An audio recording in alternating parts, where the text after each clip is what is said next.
ہے کہ سورت کا جب نام رکھا جاتا ہے تو اس صورت میں وہ لفظ بھی موجود ہوتا ہے، اور وہ لفظ جو موجود ہوتا ہے اسی کے نام پر اس صورت کا نام رکھ دیا جاتا ہے۔ جیسے سورہ لہب میں تبت یدا ابی لہب، لہب کا ذکر آیا، قل یا ایھا الکافرون میں کافروں کا ذکر آیا، اذا جاء نصر اللہ میں نصر کا ذکر آیا، رب الفلق میں فلق کا ذکر آیا، رب الناس میں ناس کا ذکر آیا، سورہ نمل ہے اس میں چونٹیوں کا ذکر آتا ہے۔ یعنی ہر صورت میں اس کا ذکر ہوتا ہے جو نام رکھا جاتا ہے۔ لیکن یہ اخلاص صورت کا نام رکھا گیا ہے، لیکن اس میں اخلاص کا کہیں نام و نشان نہیں ہے، اور اخلاص کا لفظ اس صورت میں نہیں آیا۔ گویا اللہ کہنا یہ چاہتے ہیں کہ لوگو مخلصین لہ الدین، تمہارے دین جو ہے خالص اللہ کے لیے ہو جائے، اور اللہ کے لیے دین ہونے کے لیے ضروری ہے کہ اللہ کی وحدانیت پر اور جو اللہ نے تعارف اپنا کروایا ہے اس پر ایمان لاؤ، تب تمہارا اخلاص دین کامل ہوگا، اور تب مخلصین لہ الدین میں شامل ہوگے، ورنہ اس میں شامل نہیں ہوں۔ اس لیے اخلاص نام رکھ کر بتلا دیا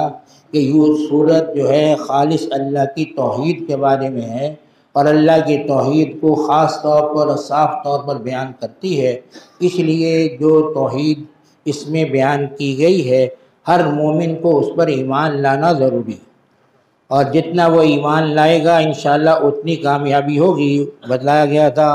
کہ بعض صحابہ کو اس صورت سے بڑی محبت تھی۔ پہلے میں نے عرض کیا تھا کہ بعض صحابہ کو اس صورت سے بہت محبت تھی۔ مسجد قباء کے جو امام تھے وہ جب بھی قرآن کی تلاوت کرتے، نماز پڑھایا کرتے تھے، جب بھی تلاوت کرتے تو تھوڑے اخلاص پڑھتے، پھر کوئی صورت پڑھتے، تھوڑے اخلاص پڑھتے، پھر دوسری صورت پڑھتے، یعنی ہر رکعت میں وہ یہی کرتے تھے، پہلے سورہ اخلاص پڑھتے تھے پھر کوئی اور صورت پڑھتے تھے۔ لوگوں نے ان سے کہا کہ تم ایسا کیوں کرتے ہو کہ پہلے اخلاص پڑھتے ہو پھر دوسری صورت پڑھتے ہو، یا صرف اخلاص پڑھا کرو یا پھر دوسری کوئی صورت پڑھا کرو، دونوں صورتوں کو جمع کیوں کرتے ہو؟ وہ صحابی کہنے لگے کہ بھی مجھے تو اسی طرح نماز پڑھانی ہے، تم نے پڑھنی ہے میرے پیچھے نماز پڑھو، ورنہ اپنا کوئی اور امام مقرر کر لو، میں تمہیں نماز نہیں پڑھاؤں گا، میں ان دونوں صورتوں کی تلاوت کروں گا۔ تو ان حضرات صحابہ نے جا کر اللہ کے نبی سے ذکر کیا، یا رسول اللہ اس آدمی کو ہم نے یہ بات کہی ہے کہ تم ایک ہی صورت پڑھا کرو، دو صورتیں کیوں پڑھتے ہو؟ پہلے سورہ اخلاص پڑھتے ہو پھر دوسری صورت پڑھتے ہو، تو ایک ہی صورت پڑھ لیا کرو، یہ کافی ہے۔ حضور نے ان کو بلوا کر پوچھا بھئی تم ایسا کیوں کرتے ہو؟ کہا یا رسول اللہ مجھے اس صورت سے محبت ہے، اس میں اللہ کی ذات و صفات کا ذکر ہے، اس لیے مجھے اس سے محبت ہے، میں اس لیے اس کو بار بار پڑھتا ہوں۔ تو اللہ کے نبی صلی اللہ علیہ وسلم نے ارشاد فرمایا یہ صورت کی محبت تجھے جنت میں لے جائے گی، اور انشاءاللہ جنت میں تو پہنچ جائے گا۔ اسی طرح ایک صحابی اور سفر میں تھے، وہ بھی یہی کرتے تھے، تو صحابہ نے اس کے بارے میں ان سے کہا یہ ایسا کیوں کرتے ہو؟ تو انہوں نے کہا مجھے اس صورت سے محبت ہے۔ تو اللہ کے رسول سے جب آ کر بتلایا گیا تو اللہ کے رسول نے کہا اللہ تجھ سے محبت کرتے ہیں، یعنی جو اس صورت سے محبت کرتا ہے اللہ اس سے محبت کرتے ہیں۔ اور ایک حدیث میں یہ بھی آتا ہے، فرمایا کہ جو اس صورت کو 10 دفعہ روزانہ پڑھے گا اللہ جنت میں اس کا ایک محل بنا دے گا۔ حضرت عمر رضی اللہ تعالی نے فرمایا یا رسول اللہ پھر تو ہم بہت سے محل بنا لیں گے، اگر 10 دفعہ پڑھنے پر ایک محل بنتا ہے تو ہم بہت سے محل بنا لیں گے۔ تو اللہ کے رسول نے فرمایا اللہ کے خزانوں میں کوئی کمی نہیں ہے، جتنا چاہو تم محلات بناتے رہو، تمہیں اس کی اجازت ہے۔ بہرحال یہ صورت بہت فضیلت والی ہے، اس کے بارے میں میں نے عرض کر دیا تھا، قل هو اللہ احد کے بارے میں عرض کر دیا گیا تھا، اللہ الصمد کے بارے میں عرض کر دیا گیا تھا۔ آگے جو تیسری آیت ہے اس صورت کی اس میں ہے لم یلد ولم یولد۔ اللہ نے اپنا تعارف کروایا ہے لم یلد، نہ اس نے کوئی جنا، ولم یولد نہ وہ جنا گیا۔ یہ لفظی ترجمہ ہے اس کا، لم یلد کا ترجمہ لفظی ہے نہ اس نے کوئی جنا، ولم یولد کا ترجمہ نہ کوئی اس سے جنا گیا۔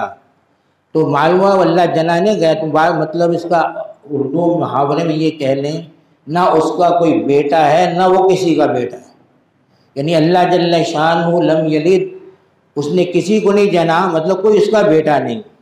ولم یولد اور نہ وہ جنا گیا، تو معلوم کوئی اس کا باپ نہیں، یعنی اللہ کا نہ کوئی باپ ہے نہ اللہ کی کوئی اولاد ہے۔ اس لیے قرآن پاک میں اللہ کے لیے اولاد ثابت کرنا میرے دوستو اتنا بڑا گناہ ہے، اتنا بڑا گناہ ہے کہ اس سے بڑا گناہ کوئی نہیں۔ اس لیے قرآن پاک میں اللہ جل شانہ فرماتے ہیں تکاد السماوات یتفطرن منہ وتنشق الارض وتخر الجبال حدا ان دعوا للرحمن ولدا، قریب ہے کہ آسمان پھٹ جائے، یتفطرنا یہ آسمان پھٹ جائے اور زمین جو ہے شق ہو جائے، کس بات پر؟ اور پہاڑ جو ہیں وہ روزے روزے اور ٹکڑے ٹکڑے ہو جائیں، اس لیے کہ ان دعوا للرحمن ولدا، کہ یہ رحمان کے لیے اولاد کو ثابت کرتے ہیں۔ یہ اتنی بڑی گالی ہے اور اتنا برا لفظ ہے اللہ کے لیے اولاد کو ثابت کرنا کہ اس سے آسمان بھی برداشت نہیں کر سکتا، آسمان بھی پھٹ سکتا ہے، وہ تو ہمارے حکم سے رکا ہوا ہے، ورنہ یہ اتنا بڑا جرم ہے کہ آسمان اس جرم سے پھٹ سکتا ہے، زمین اس جرم سے شق ہو سکتی ہے، پہاڑ اس جرم کی وجہ سے ریزے ریزے ہو سکتے ہیں، لیکن اللہ جل شانہ کا کیونکہ اللہ نے ان کو روکا ہوا ہے اس لیے پھٹتے نہیں ہیں، ورنہ یہ ہے بہت بڑا گناہ۔ فرمایا صرف یہ ہے کہ ان دعوا للرحمن ولدا، کہ انہوں نے رحمان کے لیے اولاد کو دعویٰ ثابت کیا ہے کہ رحمان کی معاذ اللہ اولاد ہے۔ اس لیے یہودی عام طور پر کہا کرتے تھے، کہا اللہ نے جن لوگوں پر احسان کیا نا، یہودی قوم ایسی ہے کہ اللہ کے احسانات ان پر بہت زیادہ، اتنے زیادہ احسانات ہیں کہ کسی اور قوم پر کم اللہ نے اتنے احسان کیے ہوں گے جو ان پر احسان کیے گئے، اور یہ ان احسانات کی وجہ سے معاذ اللہ دعویٰ یوں کرنے لگے کہ نحن ابناء اللہ و احباؤہ، ہم اللہ کے بیٹے ہیں اور اللہ کے محبوب ہیں۔ یعنی یہودی اپنے آپ کو اللہ کا بیٹا کہتے تھے، ہم اللہ کے بیٹے ہیں اور اللہ کے محبوب ہیں۔ اللہ جل شانہ نے قرآن پاک میں فرمایا کہ اگر تم اللہ کے بیٹے ہو تو اپنی اولاد کو عذاب کون دیتا ہے، اپنی اولاد کو کون نقصان پہنچاتا ہے؟ لیکن تم تو جہنم کا ایندھن بنو گے، تو پھر بتاؤ اللہ کا اگر تم بیٹے ہو تو اللہ تمہیں آگ میں کیوں جلائے گا؟ تو اللہ آگ میں تمہیں جلائے گا اس لیے کہ تمہارا تعلق اللہ سے نہیں ہے، تم اللہ پر بہتان باندھتے ہو اور یہ کہتے ہو کہ اللہ جل شانہ کہ ہم بیٹے ہیں، ہم اس کے محبوب ہیں، اس لیے تمہارا ٹھکانہ جہنم ہے اور جہنم میں تم جاؤ گے۔ اس لیے مشرکین مکہ اللہ کے لیے بیٹیاں ثابت کرتے تھے معاذ اللہ، اور کہتے تھے فرشتے اللہ کی بیٹیاں ہیں، اور جنات جو ہیں یہ معاذ اللہ اللہ کی بیویاں ہیں، اور یہ جنات سے اللہ کی بیویاں ہیں، اور یہ سارے جو ہیں فرشتے اللہ کی بیٹیاں ہیں۔ اللہ جل شانہ قرآن پاک میں بہت سختی سے ان کی تردید فرمائی ہے، اور فرمایا متخذ اللہ ولدا سبحانہ، اللہ نے کسی اولاد کو بنائے نہیں، اور اس کی بیوی بھی نہیں ہے، بیوی ہوتی تو اولاد ہوتی، جب اس کی بیوی نہیں ہے تو پھر اس کی اولاد کہاں سے ہوگی؟ عام طور پر میرے دوستو ہوتا یہ ہے کہ اولاد جو ہے وہ اس لیے آدمی چاہتا ہے، ہر انسان چاہتا ہے کہ اولاد ہو، پھر خاص طور پر اولاد نرینہ چاہتا ہے، لیکن عجیب بات یہ ہے کہ کفار اللہ کے لیے اولاد ثابت کرتے تھے، اور عام طور پر مؤنث اولاد یعنی فرشتوں کو اللہ کی بیٹیاں کہتے تھے۔ تو اللہ جل شانہ نے کہا کہ احمقو، وہ اللہ کے لیے تم نے ثابت کرنا ہے، اپنے لیے تو بیٹے چاہتے ہو کہ ہمیں بیٹا ملے، اور تمہیں بیٹی مل جائے تو تمہارے چہرے سیاہ پڑ جاتے ہیں، تمہارے چہرے کالے پڑ جاتے ہیں، تمہیں تو بیٹیاں پسند نہیں، تو معاذ اللہ اللہ کے لیے بیٹیاں رہ گئی اور تمہارے لیے بیٹے رہ گئے۔ فرمایا ایسا کیسا ہو سکتا ہے؟ اس لیے اللہ جل شانہ نے بدیع السماوات والارض انا یکون لہ ولدا، آسمان و زمین کو اللہ نئے طریقے سے پیدا کرنے والا ہے، اس کی اولاد کیسے ہو سکتی ہے؟ ولم تقل لہ صاحبہ، اس کی تو بیوی نہیں ہے، جب اس کی بیوی نہیں ہے تو اس کی اولاد کیسے ہوگی؟ تو اس لیے اللہ نے اس مسئلے کو قرآن پاک میں اتنے واضح طور پر بیان کیا ہے، اور جگہ جگہ اس مسئلے کو کھول کھول کر بیان کیا ہے۔ لوگوں اللہ کی اولاد نہیں، تو اولاد ہوتی ہے کہ انسان بڑھاپے میں کام آئے، جب انسان کمانے کے لائق نہ ہو، اولاد کمائے، بیٹا کمائے باپ کھائے، اس لیے اولاد ہوتی ہے۔ اللہ فرماتے ہیں تو اللہ الصمد، اللہ تو بے نیاز ہے، اس کو کسی کی حاجت نہیں ہے، تم سب اس کے محتاج ہو۔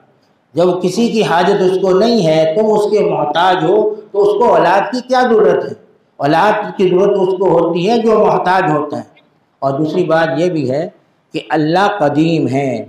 علماء نے یہ عقیدہ اہل سنت والجماعت کا یہ عقیدہ ہے، اور ہر مسلمان کو یہ عقیدہ رکھنا ضروری ہے کہ اللہ قدیم ہے، واجب الوجود ہے، یعنی ان کا وجود ہمیشہ سے ہے، ہمیشہ رہے گا، کبھی بھی اس کا وجود جو ہے فنا نہیں اس پہ آ سکتی۔ لیکن فرمایا تم اگر میرا بیٹا ثابت کرو گے تو وہ تو پہلے موجود نہیں تھا، اب وجود میں آیا ہے تو وہ تو حادث ہے، تو اللہ جب واجب الوجود اور قدیم ہے تو اس کا بیٹا حادث کیسے ہو سکتا ہے؟ اس کا بیٹا حادث نہیں ہو سکتا، کیونکہ بیٹا باپ کی جنس سے ہوتا ہے، جیسا باپ ہوگا بیٹا بھی ویسا ہی ہوگا، اور معاذ اللہ بیٹا تو حادث ہے اور اللہ قدیم ہے، یہ تو جنس کے خلاف ہے۔ اور فرمایا دیکھو یہ عیب کتنا بڑا ہے، اگر ایک انسان کے گھر میں کوئی معاذ اللہ انسان کے علاوہ کوئی بکری پیدا ہو جائے، کوئی اور چیز پیدا ہو جائے، تو ساری دنیا توبہ کرتی ہے اور کہتی ہے کہ یہ خلاف جنس کیسے پیدا ہو گیا، انسان سے تو انسان ہی پیدا ہونا چاہیے تھا، انسان کے علاوہ کوئی پیدا نہیں ہونا چاہیے تھا۔ لیکن اللہ جل شانہ کے بارے میں فرما دے تمہیں شرم نہیں آتی؟ اپنے لیے تو غیر جنس کو پسند نہیں کرتے، تمہارے گھر میں انسان کے علاوہ کوئی اور پیدا ہو جائے تمہیں پسند نہیں آتا، ساری دنیا تف تف کرتی ہے، توبہ توبہ کرتی ہے، لیکن تمہیں اللہ جل شانہ کی شان کو سمجھ میں نہیں آتی کہ اللہ کے لیے تم معاذ اللہ غیر جنس یعنی حادث کو اللہ کا بیٹا قرار دیتے۔ اللہ کے بیٹا قدیم ہو سکتا ہے، حادث نہیں ہو سکتا، اور قدیم صرف اللہ کی ذات ہے اور کوئی چیز بھی قدیم نہیں ہے۔ اس لیے میرے دوستو یہ عقیدہ رکھنا ہر مسلمان کے لیے ضروری ہے کہ اللہ کی نہ کوئی اولاد ہے اور نہ خود اللہ کسی کی اولاد ہے، وہ وحدہ لا شریک ہیں، قدیم ہیں، واجب الوجود ہیں، ہمیشہ سے ہیں، ہمیشہ رہیں گے۔ ہر ایک پر فنا آ سکتی ہے لیکن اللہ پر فنا نہیں آ سکتی۔